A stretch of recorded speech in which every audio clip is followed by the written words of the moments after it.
I wanted to make this video using the phone that I'm actually going to be reviewing. And I am. Right now, I'm shooting on the Google Pixel 7. Normally, I use my Samsung Galaxy S22, and the main reason I choose that device is because it allows for video out, meaning that I'm able to connect the phone to my monitor via an HDMI to USB-C cable, and that way I use the monitor as a reference monitor. I can look at the screen and see exactly if I'm in focus, what part of the scene or part of the screen is in play.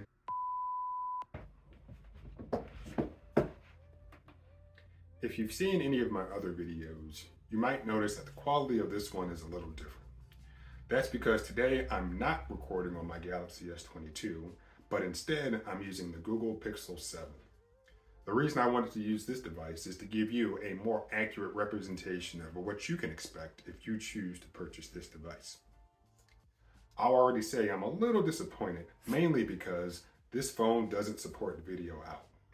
By that, I mean I'm able to connect the phone directly to a monitor and use it as a reference monitor. That way, I'm able to see exactly what's in the frame.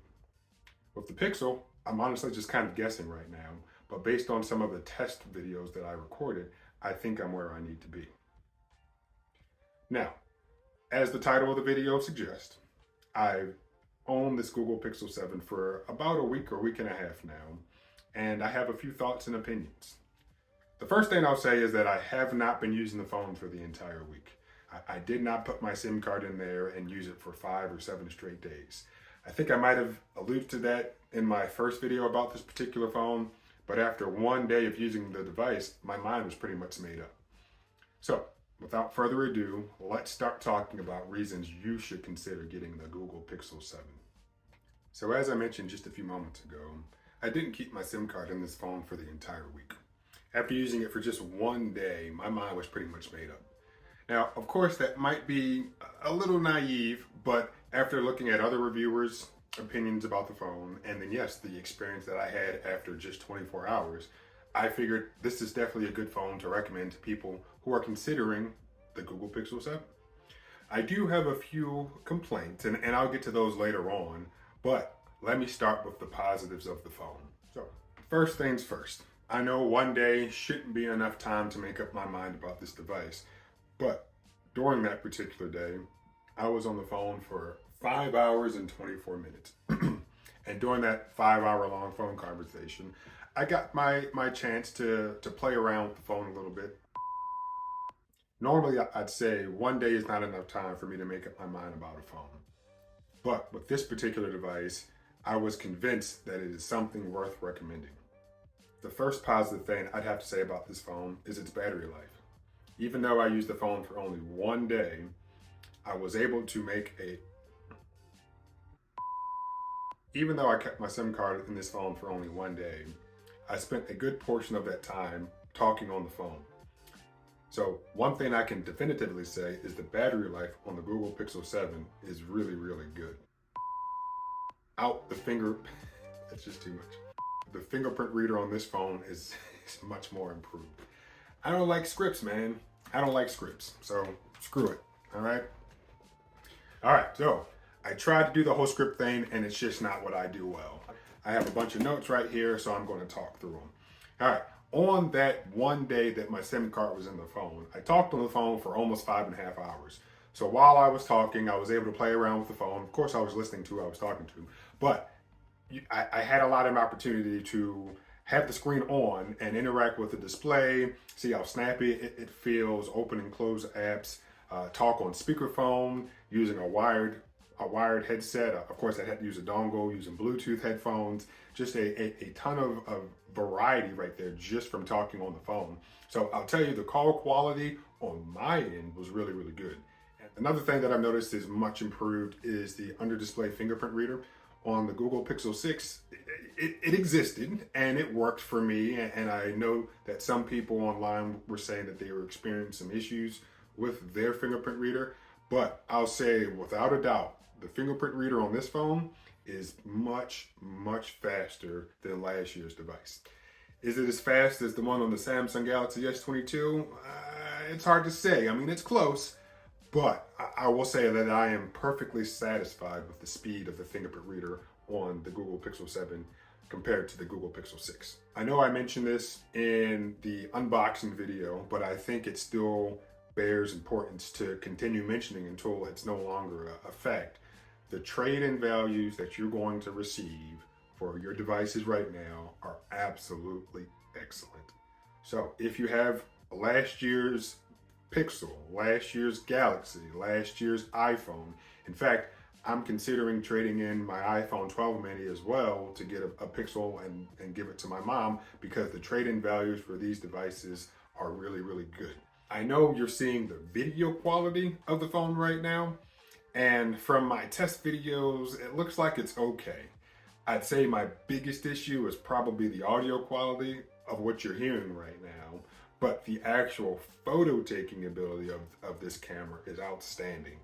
And it's nothing that you should not expect from a Google Pixel. Now, I feel this kind of goes without saying. The longevity of support is another reason you should consider really any Pixel at this point.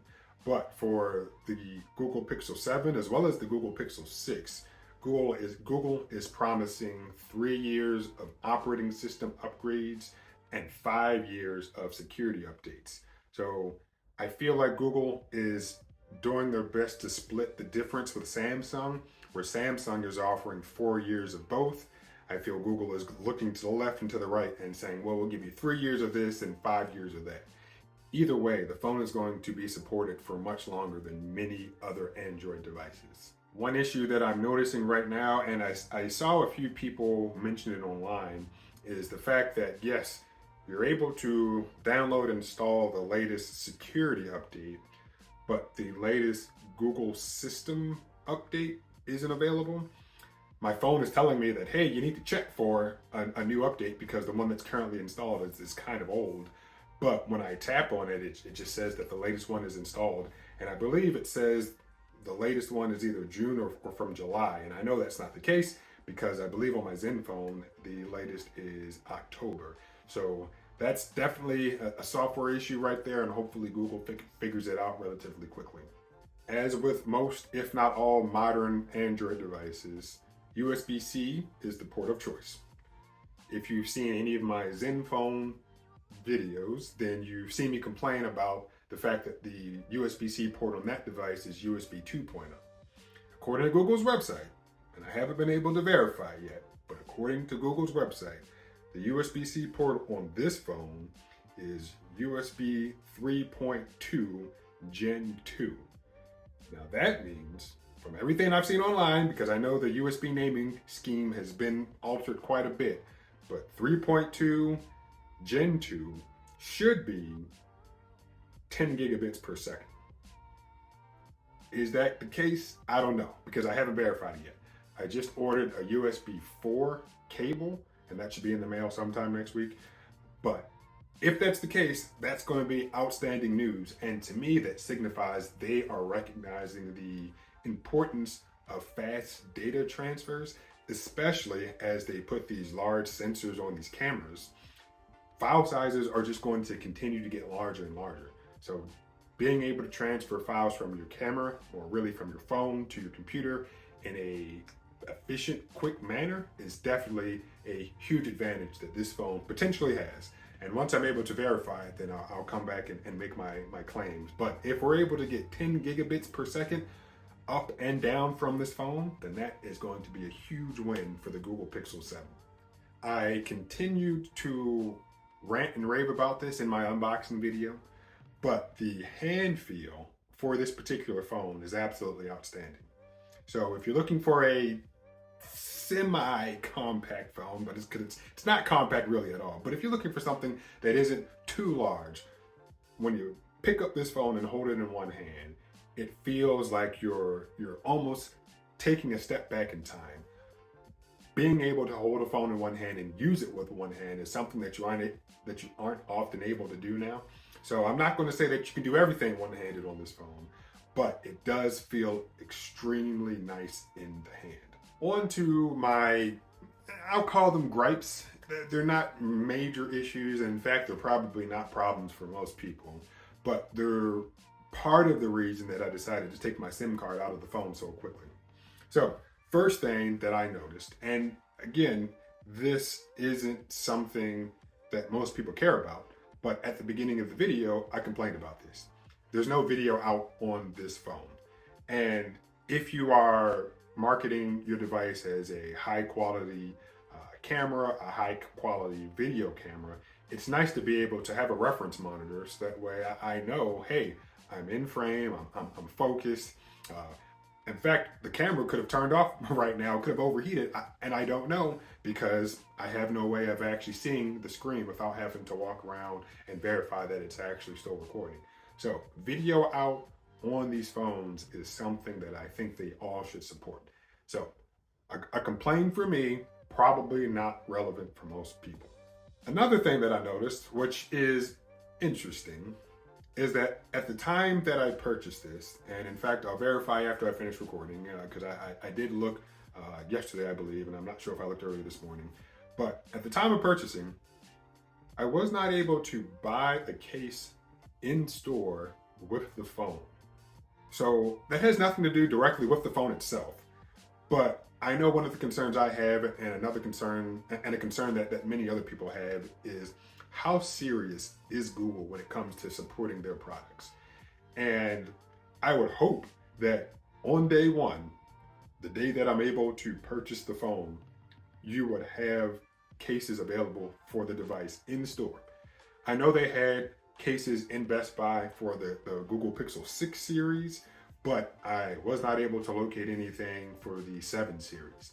I will say right now I'm living in a smaller city, so it's possible that in other larger cities there are tons and tons of cases available. And I know if I go to Google's website, I can order a case from them online. But I would hope that Google would say, well, there are going to be a lot of people who don't buy this directly from us. So it will be in our best interest to make sure that if we are selling the phone in the store, we also have supporting accessories for the phone also in the store. So once again, another issue that a lot of people might not have any gripes about. In fact, I was ranting and raving about my Zen phone and not putting a case on that. And that was because of the material of the back of the phone. But since the back of this phone is glass, it is pretty slick. And occasionally that slickness is reduced by the amount of oil, I guess, that I produce in my fingers. So it's not as slick, but I would prefer to have something on the back of this phone, something that provides a little bit of protection. Another issue that at this point most people have just completely given up on is the fact that there's no headphone jack on this phone. Most phones, at least sold here, don't have headphone jacks. And I know it's something that I'm at some point possibly going to get used to, but it's a huge convenience to still have one. And even though they make USB-C to 3.5mm dongles, sometimes those things don't always work as intended. Frequently, when I'm using the one that I do have and I'm using it to talk on the phone, the person on the other end of the line has issues hearing what I'm saying.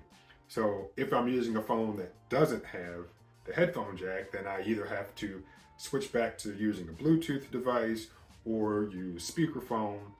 But being able to plug a pair of headphones directly into the phone through the 3.5mm jack is something that I still greatly use and appreciate.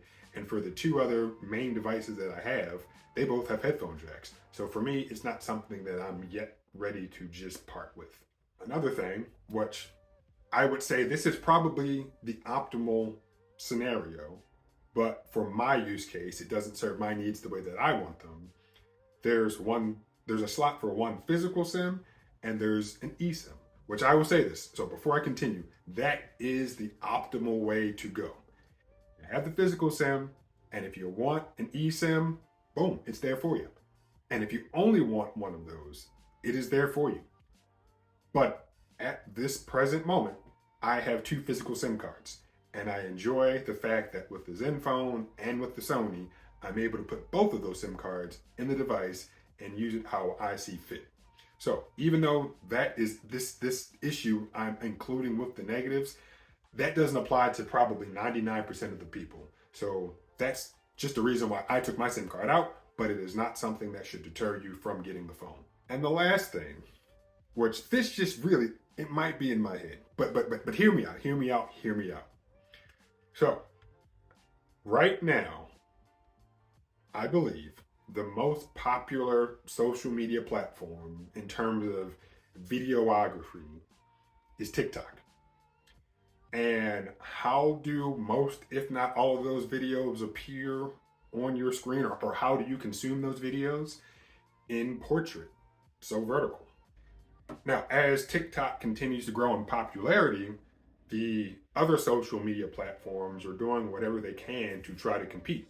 So Facebook has stories, I believe, or shorts maybe, I don't know. Instagram has reels. YouTube has shorts or stories. And there's probably some other ones that I can't think of. But one thing that I noticed, and it might be in my head, but I did test it out quite a bit, is that when watching video on this phone in landscape, so this way, the audio did not seem balanced. So I'm sitting there watching a video on the Pixel 7 in landscape, and it just didn't seem balanced. So whether I'm looking at this way or this way, I just wasn't enjoying what I was listening to because, as I keep saying, it did not seem balanced. But the moment that I turned the phone vertically to watch that video in portrait, the audio seemed balanced again. So as with most of the phones that I own, when watching a video, there are two speakers. So a dual speaker setup. You have a speaker up here and you have a speaker down here. So if I'm watching like this, I would expect, yes, maybe something will sound a little different from the speaker that's technically not facing me. But on most of the devices that I have, it sounds perfectly fine.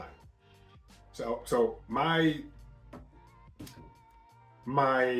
guess, or my hypothesis, I should say, is that whoever tuned this phone, or whoever was responsible for tuning the phone, is trying to be ahead of the game in terms of, well, most people are going to be consuming content vertically as opposed to horizontally.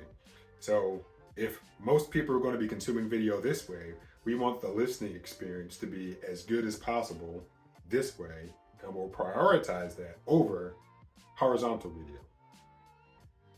I don't know if something's wrong with my ears.